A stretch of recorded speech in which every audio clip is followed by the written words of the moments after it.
চশমা museum, a house of world class, জলট্যাক মোড়, বহরমপুর মডার্ন হোটেলের সামনে। নবগ্রামের মাঠ থেকে এক মহিলার ক্ষতবিক্ষত দেহ উদ্ধার ঘিরে চাঞ্চল্য ছড়ালো। ঘটনার খবর পেয়ে ঘটনাস্থলে পৌঁছায় নবগ্রাম থানার বিশাল পুলিশ বাহিনী। শুক্রবার ঘটনাটি ঘটেছে নবগ্রামের রাইন্ডা ও অমরকুণ্ডার মধ্যবর্তী জায়গা সাঁকুরিয়া মাঠে।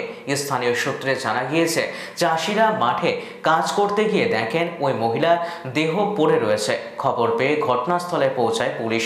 মৃত মহিলার নাম অঞ্জলি টুডু, বাড়ি নবগ্রামের চয়ননগর এলাকায়। জানা গেছে ওই মহিলা গতকাল জ্বালানি কাটতে বেরিয়েছিলেন, তারপর থেকেই খোঁজ মেলেনি। শুক্রবার হঠাৎই তার মৃতদেহ উদ্ধার ঘিরে চাঞ্চল্য ছড়িয়ে পড়ে।